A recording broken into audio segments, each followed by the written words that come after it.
The government has been in place for 4 years. Crime has reached unprecedented levels during this time. States of emergency have been declared, but murders continue unabated. And then we hear the Prime Minister say, well, you know, the problem is beyond us, beyond them. But worse, he says there is a problem with foreign influences trying to exert presence over criminals. I don't disagree.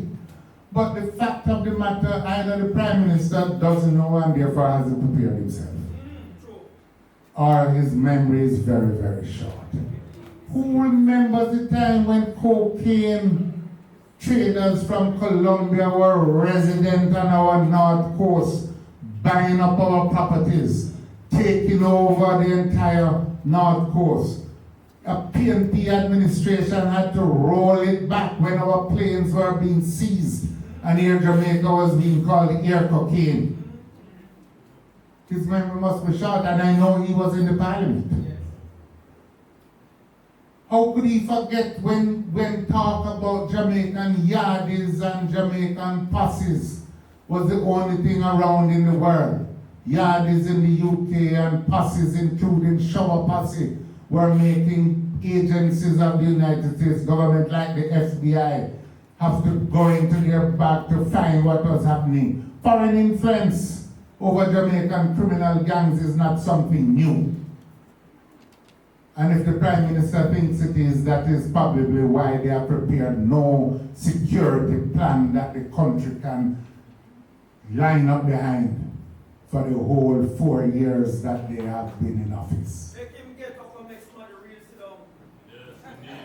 How can he not know that all of these scammer groups have a foreign element to them? And many of them dispose of massive resources. We have told them again and again and again, the problem is that they don't have good intelligence, or they're not using the intelligence, or they're using faulty intelligence. And then we hear from the United States government, no less, that one of the tools for gathering intelligence is being left in abeyance. The fact of the matter is that I want to applaud the stakeholder group that met with us and met with the Prime Minister this week, because they have prepared the plan, the sort of plan that the country can line up behind. And what they are doing is, quite frankly, a task that a government, any self-respecting government, should be doing. Legislative matters. Social intervention matters. In that area, the government has also dropped the ball, because there was a program left in place called a violence interruption program to go into the communities with high violence, left in place by the PNP administration, and the government, the JLP government, let the resources lapse.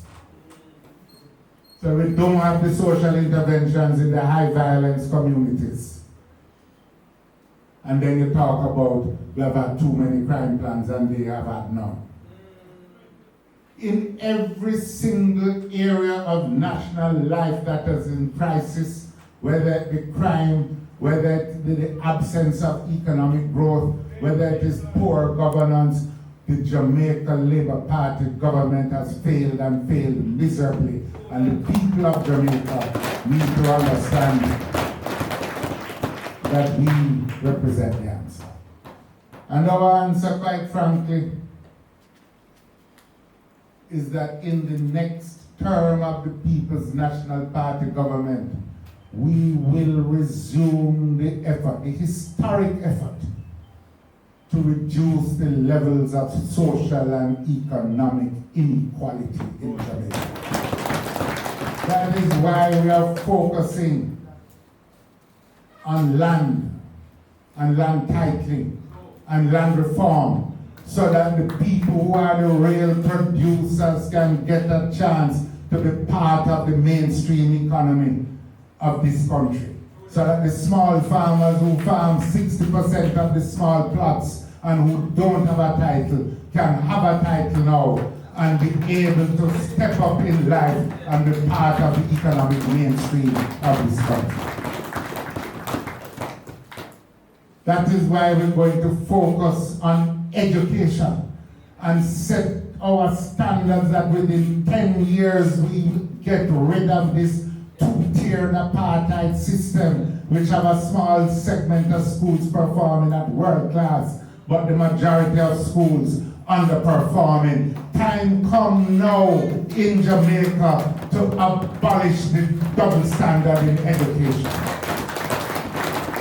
And that's why we're going to focus on small businesses, because good ideas for business don't depend on whether they come from downtown or uptown.